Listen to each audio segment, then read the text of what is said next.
देहन हो कहा चिंता आज थोड़ा सा पीछे हमारे बीच उपस्थित करमपुरा पूर्वी क्षेत्र बड़कागांव के माता पिता, नौजवान दोस्तों, आप सबों को क्रांतिकारी जोहार।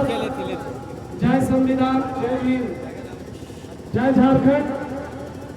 ये भारतीय संविधान के तहत जो हमको फंडामेंटल राइट्स मिला है अपनी बात रखने का, उस बात रखने के लिए हजारों की संख्या में 2003 से लेकर 2026 आज उस होने पर है कि 24 साल तक लड़ाई लड़ने वाला जो छोटा बच्चा था आज जवान हो चुका है, और जो वीडियो भी कर देते, वीडियो भी जवान था वो 58 साल का बुजुर्ग हो चुका है। और इसलिए करमपुरा क्षेत्र को बचाने का जो संकल्प पूर्वी क्षेत्र ने लिया था, उसमें गोगलपुरा, बाबूपारा, रामपुरा और मोतरा, गाली बड़ौदा के पूरे पूर्वी क्षेत्र के लोगों के लिए ताली बजना चाहिए कि 20 साल तो बचा के रखा। और आप लोगों ने देखा कि लड़ाई शुरू हुआ था पूरब से, पूरब आज भी लड़ रहा है, लेकिन पश्चिम जल रहा है। पश्चिम इसलिए जल रहा है कि मैंने पूरा जीवन लगाया, हमारी टीम ने पूरा जीवन लगाया, खोरहा में मिटी, पचना में मिटी, जयमला में मिटी, कहाँ कहाँ हम लोग नहीं गए पूर्वी क्षेत्र के लोग, अपना धन पैसा लगा करके। कि आप लोग समझिए कि 31 कॉल ब्लॉक आ रहा है, और 31 कॉल ब्लॉक आएगा तो 2 लाख लोग केरेडारी बड़कागांव से विस्थापित होंगे। ये 2 लाख लोग कहाँ जाएंगे? इनके घर, जमीन, गांव उजड़ जाएंगे, 210 गांव उजड़ जाएंगे। ये बात हम लोगों ने 20 साल पहले आप लोगों को बताया, लेकिन जो लोग जमीन दे करके आज खदान खोलाने का काम किए हैं, आज वो लोग भुगत रहे हैं, और जो लोग जमीन नहीं दिए हैं अपनी जमीन पर खड़ा होकर के सीना तान करके बोल रहे हैं। और इसलिए जमीन नहीं देना है, गांव नहीं देना है। ये गाना भी बना, गांव छोड़ो नहीं, दादा जाग रहे, आपको गीत के माध्यम से भी समझाने की कोशिश की गई। और जो लोग नहीं समझेंगे, उजड़ेंगे, बर्बाद होंगे। ये हमारे पूर्वी क्षेत्र का दोष नहीं होगा, क्योंकि हमें हमेशा हमारे लोगों ने लड़ने का काम किया है।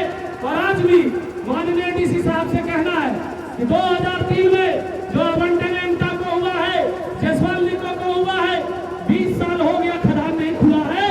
किसानों का जमीन वापस करो, किसानों को जमीन देना होगा, रैयत का है, क्योंकि कानून के हिसाब से 48 महीने में खनन नहीं होता है, तो रैयत को वापस जाना चाहिए।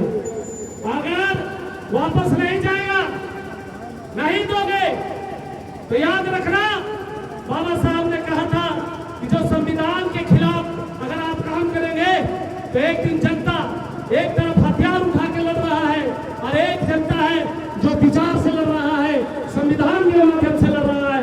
एक दिन जाकर के श्रीलंका का हाल होगा, बांग्लादेश का हाल होगा कि आपको अपने अपने ऑफिस से खदेड़ करके निकाल दिया जाएगा, क्योंकि आप कितना है, 542 सांसद है, 3000 के आसपास विधायक होंगे सभी कंटीजेंसी में, और राज्यसभा के सांसद।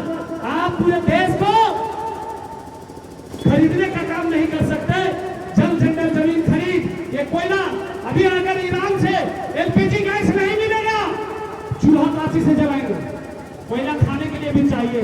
जमीन पर अधिकार आर्टिकल 39B में लिखा हुआ बाबा साहब ने कि सरकार का नहीं है, जनता का है, और जनता उसका राजा है।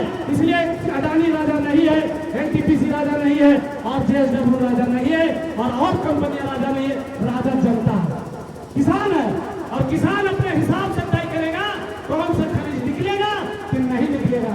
ये पावर बाबा साहब ने भारत के संविधान में दिया है। इतना ही कहते हुए मैं माता बहन को, जिन्होंने चिलचिलाती धूप में, हमारे हजारों साथियों ने अपने इस चिलचिलाती धूप में अपने कदम अपने घर से निकलकर 5 बजे रात से खाना बनाकर यहाँ तक आने का काम किया, उनको सलामी देते हुए, उनको धन्यवाद देते हुए कि आपने जो लड़ाई का बिगुल यहाँ फूका है, और डीसी और संसद में डीसी साहब बात नहीं करना चाहते, बताइए, हम लोगों की बात नहीं हो पाई। लेकिन याद रखें डीसी साहब, जमीन वही है, कोयला भी वही है, बात तो करना होगा। आओगे, जरूर आओगे। अभी हम लोग आए थे, फिर आपको आना होगा, और नहीं सुनी तो आपको सुनना ही होगा, क्योंकि ये न्यायपालिका में और प्रशासनिक व्यवस्था में भारतीय संविधान में जनता को सवाल पूछने का अधिकार है। इतना ही कहते हुए माननीय डीसी और अनुमंडल पदाधिकारी से निवेदन होगा कि जो मांग पत्र रखा गया है उस पर अमल करते हुए उस पर निर्णय लेने का काम करे और हमारे लोगों पर फर्जी केस करना बंद करे। इतना ही कहते हुए अपनी बात को समाप्त करता हूँ। क्रांतिकारी जय भीम, जोहार।